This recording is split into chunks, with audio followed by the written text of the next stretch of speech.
When you look in the selfie thing, you think, oh, who's that old bag there? You can normally go through menopause at 45. Perimenopause might be even starting from the mid-30s. So I don't want women to say this is doom and gloom. We're going to live up to half of our lives postmenopausally. So let's be healthy. Menopause and perimenopause is a midlife hurdle. Most get out the other side, mostly unscathed. Some are a little bit traumatised by it. We can get them to the right place. I can just imagine you with like pom-poms being like, that's it. I am pom-poms. Yes, I feel that when I was growing up, that HRT became synonymous with something awful. I'm not exactly sure where that kind of came from. Well, I'm happy to tell you where it came from. Oh, please.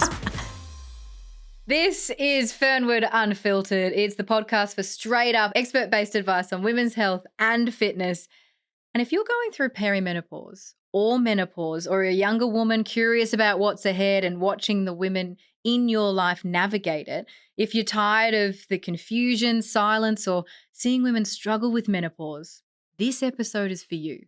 Today's guest is Dr. Sonia Davison, an endocrinologist at Jean Hales Medical Centre and a leading voice in women's hormone health. I laugh because Dr. Sonia just waved and it was the best thing ever. Thank you so much for having me. I am going to solve the hormone problems that your listeners have. And if I don't, I'll point them in the right direction to getting some good help. For the woman who's listening to this chat, is going to hear our discussion, what do you want them to know going in? What will they be able to take away from this?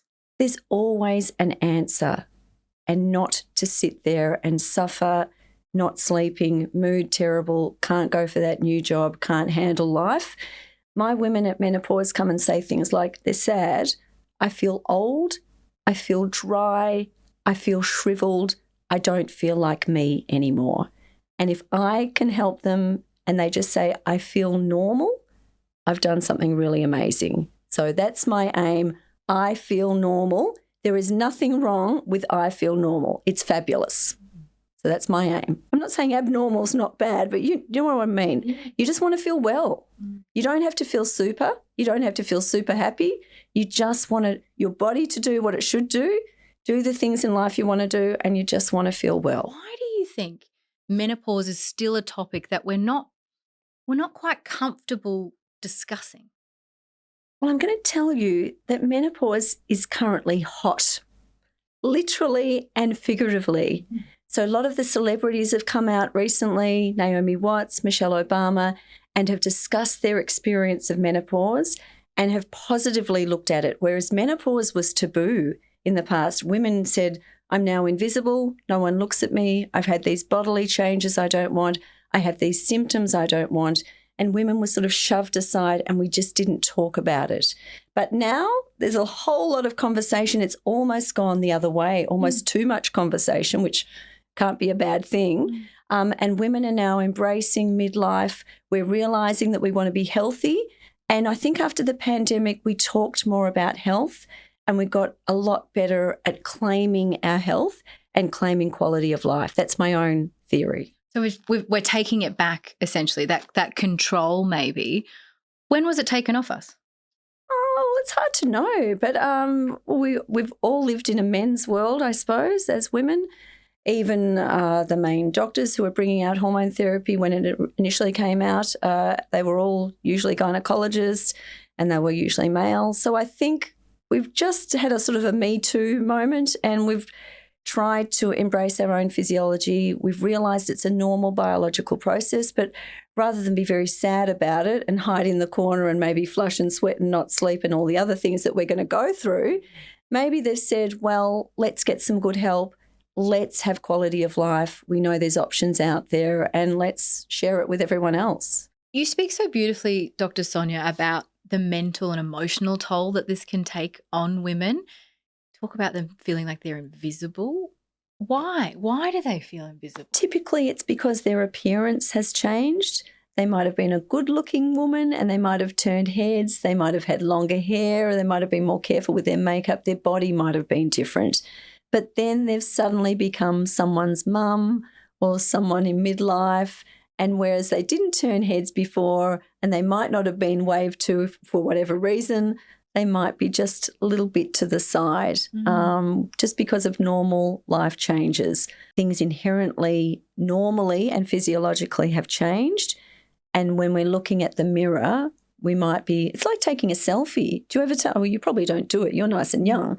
When you look in the selfie thing, you think, oh, who's that old bag there? Oh, it's when I go to the self-checkout at the grocery store and you see that thing and I'm like, that's a hate crime. I don't know about that. We're trying to get better at looking after our bodies, but it is typically midlife. Women do tend to feel invisible, bit sad, but we can always do something about it. Let's break it down at its most base level. What is menopause? It comes from the Greek, menopause. Very excellent accent. Yes, very well pronounced. Meno is monthly, pausa is pause or cessation. So it's literally the last period or cessation of periods. The typical age is 51 to 52 in Australia. It can be 45 to 55.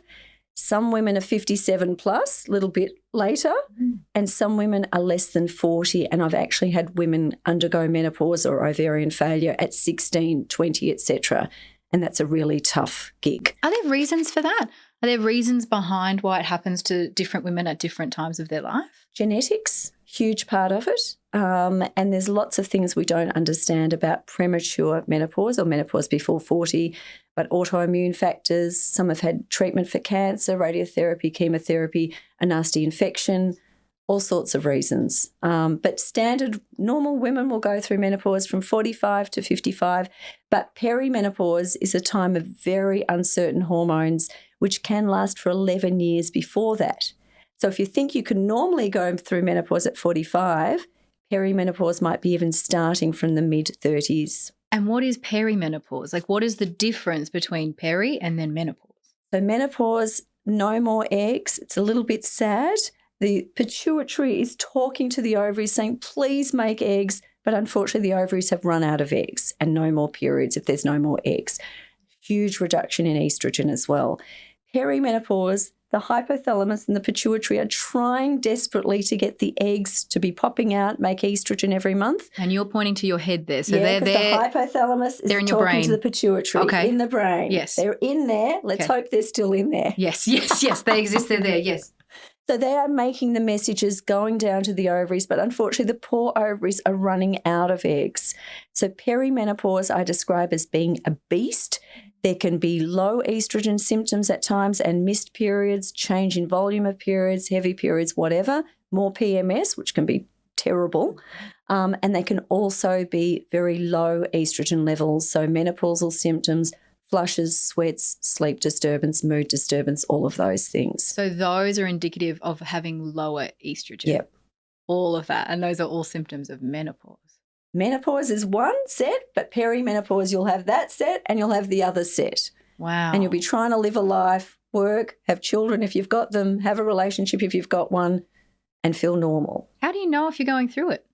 Well, you will report to your lovely health practitioner and say, I've got flushes and sweats, particularly before the period. My periods are erratic or irregular. My periods might have changed. They're heavier. They're painful now. They didn't used to be.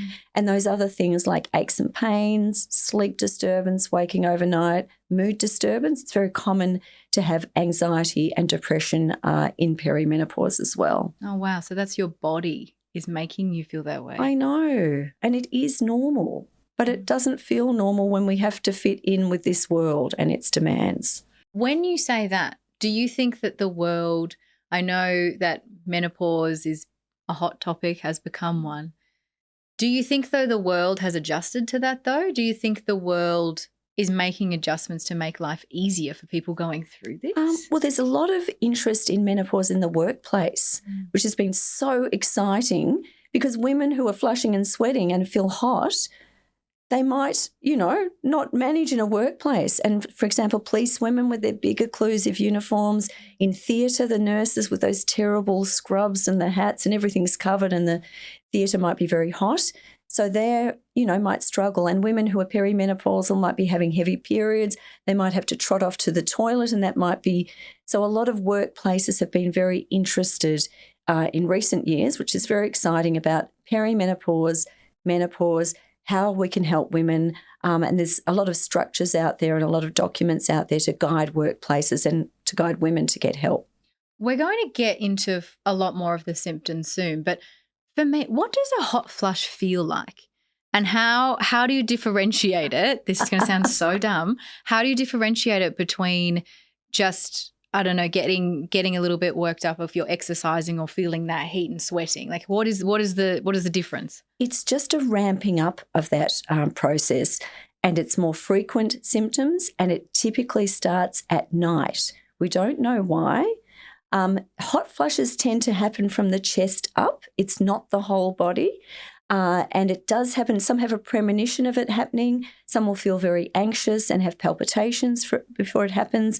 They can last for up to 5 minutes, but it's not for, hours and hours. But some women can have hundreds per day and can drench a beach towel overnight several times. Really? Which is a really vigorous, and it's very hard to sleep if you're drenching a beach towel several times overnight.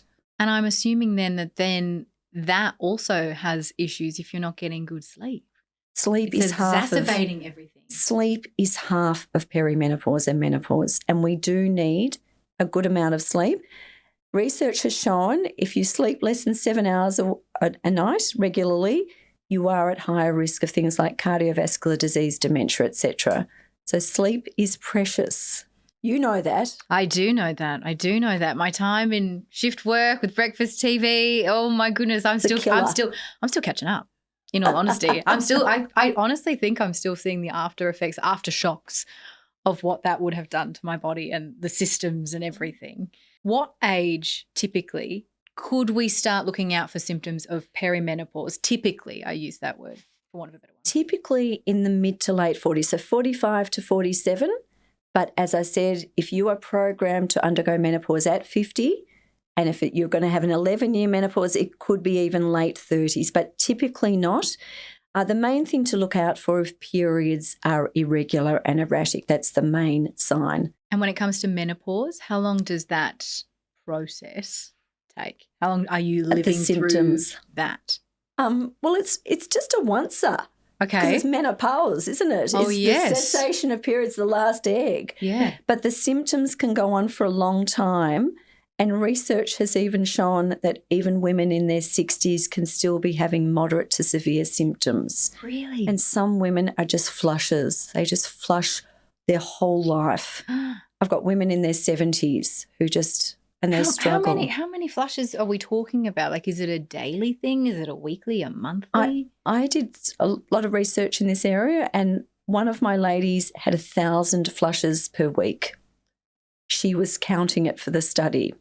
It might be 2 flushes a day. It might be a night sweat overnight. It depends on the bother for the individual.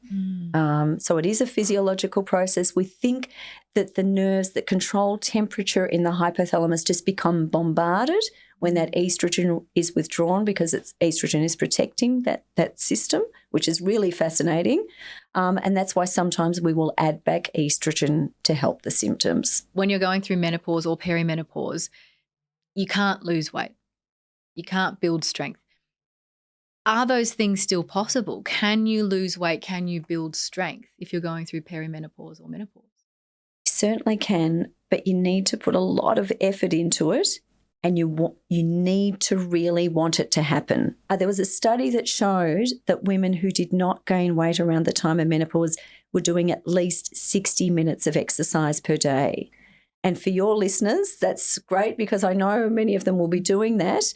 But for the general population, they'd be lucky to get 20 minutes per day. So training is important. It's important to keep exercise going, training going, strength training. That'll be good for the mood. It's good for the heart. It's great for the bones, because, of course, we start losing bone density as well after menopause. So that's really tricky. How much? We lose about 9 or 10% around perimenopause. And when you get bone density increases to a peak at around 30, decreases after that, but really slides down after perimenopause.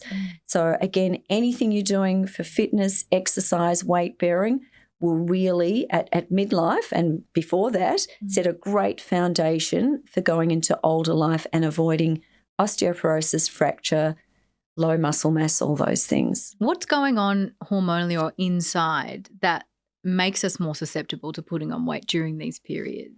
We think that the net reduction in estrogen, because if you look throughout reproductive life, a woman from 13 to maybe late 40s, etc., will have an average estrogen level of about 400. After menopause, that's 20. Wow. And the average male will have an estrogen of about 150 because their testosterone goes on to make estrogen. So they've got more than the average postmenopausal woman, which doesn't feel fair, does it? No. When the estrogen dive bombs, the metabolic rate also dive bombs. So again, they'll say, I eat the same, I exercise the same, I'm gaining weight, I'm struggling. Whereas before I could just, do a diet for 4 weeks and I was skinny again. It doesn't work like that. And it tends to be around the tummy. And we know that that's an increased risk for cardiovascular disease too. So it seems to me that potentially when menopause hits, a lot of the time women aren't necessarily ready for it, or maybe they're not where at their peak readiness, if that makes sense. Is it possible to prep for menopause? What can we be doing? I love balance, and I love women to be prepared in terms of having their peak bone mass, so exercising from a young age, not leaving it until sort of midlife. I'm not saying that that's bad. Starting at midlife is brilliant. It's still a start. At the end of life, it's a little bit late to start then. But in the 20s, like, for example, calcium. So those who don't eat dairy, just be aware that calcium is the major component of your bones. So it'd be good to have a calcium-rich diet. It'd be good to get into good, program with exercise, to either walk, run, dance, but do that early in life, not again wait until later. It's all about balance, and it's about being very busy, because for teenagers, for example, they're at school. VCE is so hard. Study is hard. They're forming relationships. They're trying to work out how they, live in this world and how they fit in it. But the 20s is a really good time to solidify that. Try and do your work. Try and do your study. Make sure you make time for exercise. I'd love everyone to be doing at least 21 and a half minutes per day. 21 and a half? That's such a specific number. Because it's 2.5 hours per week of moderate to intense exercise. Ideally more. But if a woman is doing that, statistics say that she is going to have a much better outcome, bone health, heart health, mental health. And I reckon we can all do 21 and a half. Whether it's going up the stairs, going around the washing line, parking further from the shopping centre, whatever it is, we can do it. It's the 21 and a half minute challenge, all right? And you can carry that on then into the 30s and the 40s when that's... Start it and keep doing it. Yeah. That'd be nice. Build the habit if you can. Let's take a quick break and we're going to come back and talk about those symptoms in a lot more detail and also the management of them. What about even for our younger listeners as well, though? Is there an age when we should be thinking about this more seriously and educating ourselves a bit earlier? I think it's important to know that there are normal hormonal changes throughout life and even throughout the month if you're not on the pill, not breastfeeding, not having a hormonal disorder. The way I look at it, when women are in their 20s, they're usually studying, getting their careers started, maybe meeting partners. In the 30s, they are solidifying all of those things, maybe still searching for a partner, maybe having children. In the 40s, they're getting towards their peak of their careers. They might be caring for children. They might be caring for older parents as well who are sort of unravelling a bit. And then in the 50s, the symptoms start. So I think it's good to be aware that these hormonal changes will happen and to know that it's normal, natural, and help is out there. But I think women are very busy in the moment, concentrating in a difficult world, and those things are normal for 20 to 30, 30 to 40 and whatever. And life is a challenge as a female. You and I know that. Yeah, we do. We do. How stressful is menopause? Even just as the concept, let alone going through it? There's two sides of it. Some of my women have written beautiful letters saying, I was so pleased I went through menopause. I didn't have to worry about periods, PMS, endometriosis anymore. They have been the bane of my life and they're over. But the other women say, it's the end of my fertility. I feel invisible. My body is changing. I have these symptoms I don't want. And it can be a bit of a disaster. So 20% can have no symptoms. They sail through all of this. 20% can have severe symptoms, can have terrible mood, can be suicidal, almost psychotic, can have severe anxiety, can't function. So it's just like a huge spectrum. And this is all based around your hormones. Yep. So your hormones are making you feel this way. Yep. How are they doing this? I think so when we start puberty or when we start having periods, average age 13 or 14, it's a very big learning curve for the hypothalamus pituitary ovaries to get it all together. It takes about 3 to 5 years to get it sorted out. Remember, we went through that. Yes, fun times. So many fun times for us, yeah. Tough stuff. And then you get into a zone and you're used to having a particular amount of estrogen and a particular amount of progesterone. And even then it can get pretty tricky because PMS is not easy. No. And the normal hormonal production throughout the month can lead to PMS if you're not on the pill, not breastfeeding, whatever. So then that all unravels around the time of perimenopause, and then the estrogen hits the skids at menopause. It's a tough gig. Being pregnant is also a tough gig. Our hormones are very different then. So women are faced with a lot of hormonal challenges that men just do not have by virtue of their cyclicity and their hormones. Derailing this chat for a second, how would men go if they had to go through menopause? I think it would be a very different landscape. And I think there might be a lot more support, a lot more understanding possibly. I think menopause is tough, but perimenopause is the real beast because of those wildly fluctuating hormones.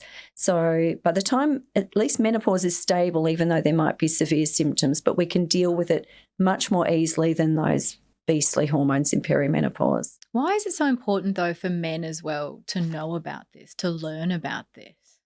At night, if you're in bed and you're a male and your partner is next to you in perimenopausal or menopausal and she's as hot as anything and sweating, the last thing she wants is to cuddle his hot body or her hot body, whatever it is. So that's very hard for them to understand. They might have been, huggy sort of people and they might have lost that. She might have aches and pains. She might feel tired. She might not want to go out to dinner. Those sort of things. Her life has changed and the person living with her might not appreciate that or won't understand it unless she vocalises that. And usually that will be by shouting. Yes. Or sobbing, which is very sad. Yeah. But then I feel that you're losing that sense of control then as well, right? Because you're like, wait, what is happening to me? You mentioned that it's like you're losing you. It's like, wait, I'm not this. Part of this is knowing that this is normal, getting some good education. There's some beautiful info at the Jean Hales for Women's Health website, and there's lots of other good information. It's just trying to pick the good information out because there's lots of information and the so-called experts aren't always experts. You've got to really look for a trusted and valued evidence-based source of information. And just for women knowing that they're normal, and when I give them the info sheet about perimenopause and say this is normal, they sort of say, oh, that's a huge relief. I can live with this. I might need help with this, and I know what's happening. So that's why the women in their 20s and 30s, it's good to know that this will come at some point, just to be aware. Another potential derailment from me, PMS. When it comes to PMS, is there any scientific evidence that could back up one of my theories that it gets more intense the older that you get, but also it gets more intense kind of that week before you actually have your period? Does that kind of ring true for a lot of people? Yep. Do you know some people do not believe in the existence of PMS, but other studies say that 70% of women in some degree have some PMS symptoms.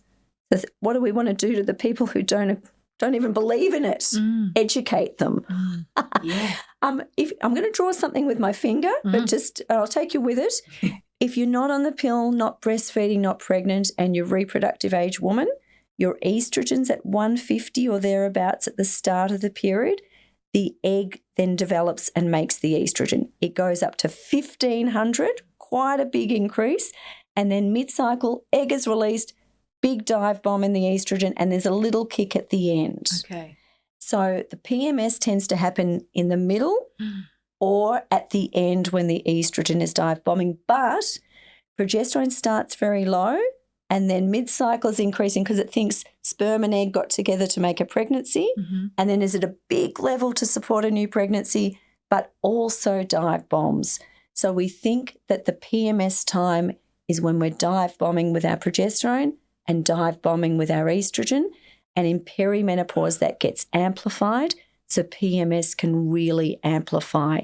And my perimenopausal women can be very cranky. Yeah. I sound, yeah. And they can sob at ads on TV. Not that, we sob anyway because we're girls and we do that. But, that everything's amplified. Yes. And some woman, I've had a lady who used to ride horses. She was so anxious at perimenopause, she couldn't even get on her horse. And she's ridden horses her whole life. So it's just these weird things that don't make sense. And the hormones have done this. Let's talk more about the symptoms. Mm. What are the most common ones and what are the best management plans for those?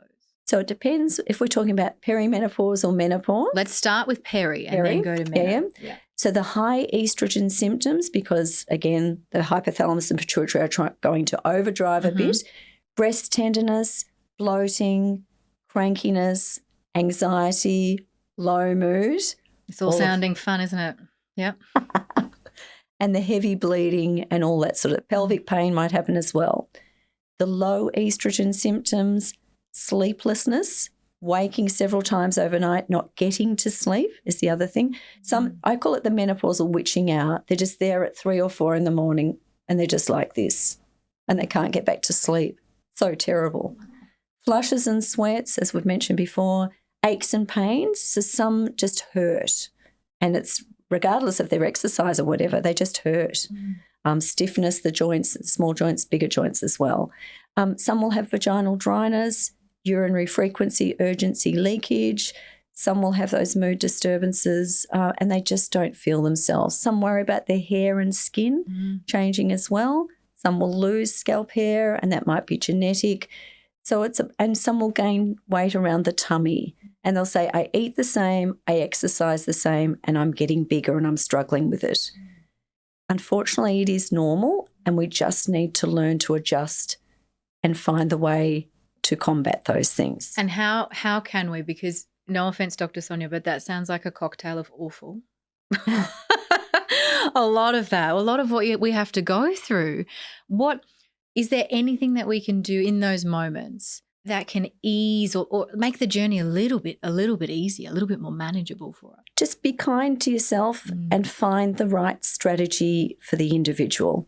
Whether it's doing a nana nap if you're not sleeping well at night, avoiding caffeine intake, if it's weight gain you're worried about, reducing your carbohydrates, reducing calories. As I said before, the women who don't gain weight around menopause are doing 60 minutes at least of exercise per day, moderate to intense exercise. You've just got to find the right thing for your body and reprogram it a bit. Dr. Sonia, if we focus on just how we can take care of ourselves when our body is going through these insane changes, how should we be moving our body? How can we be training? And maybe even more importantly, how shouldn't we be moving our bodies and training? Well, I think that any movement is better than no movement. Dancing's lovely, skipping, hopping, fun. Jumping, fun. And for someone who's a couch potato and is just sitting on the couch, if she gets up and does a 5-minute walk every day, that's a huge achievement. I'd love women to be doing more than that though, and I'd love them to do a variety of activities if they can. And if it is a walk, I'd love it to be a brisk walk, not just a dawdle. It really will depend on what the family history is in a little way, because if there's a strong family history of osteoporosis and fracture, that woman will more likely want to do resistance training, some weight training, weight-bearing exercise. But again, people have to work up to what their bodies can tolerate. You can't just go gung-ho because you'll get an injury. Women are more susceptible to injuries at perimenopause and menopause. Their ligaments, their tendons are changing. They will lose 0.6% muscle mass per year from menopause. It's important to get some guidance, to not just do something on your own. I think that's very important. Nutritionally, are there things that we should be doing more of and things we should be staying away from when we're going through perimenopause, menopause? Again, trying to lower the carbohydrates will be very good. Eating more plant-based food is important. And if we're having meat, which is important for iron, especially if we're bleeding out from heavy periods, lean meat, and just focus on not being too extreme. So I think people do need meat within their diet if they're having a vegetarian or pescatarian diet, to make sure they're getting adequate iron, to make sure they're having adequate vitamin B12 as well, again, through food sources. Calcium is important. It would always be wonderful for our weight to remove too much sugar, so just keep that to a minimum. Caffeine is not good for bones. So if you're having 1 or 2 a day, that's fine. If coffee, 5 or 6 a day can have a detrimental effect on your bone density. Asian women, for example, overseas, not in Western countries, they tend to have more shoulder girdle aches and pains and not the typical flushes and sweats. And we think that's because their diet is protecting them. So there are phytoestrogens in plant foods, soy and linseeds and things like that. And we think that's giving them a little bit of an estrogen-like effect that's slightly changing their menopausal experience. Really? Very fascinating. So phytoestrogen-rich foods might be something to look at in perimenopause. There are some beautiful recipes with phytoestrogens at the Gene House for Women's Health website. Our naturopath, Sandra Valella, has constructed those with great care. They're tasty as well. It's important to relax, enjoy your food every now and then, not be too over the top about it, but a balance is very important. Better Health Channel is a good one as well. The Mayo Clinic from the US is generally good. Just be aware of so-called experts. There's lots of podcasts, influencers, all that sort of stuff.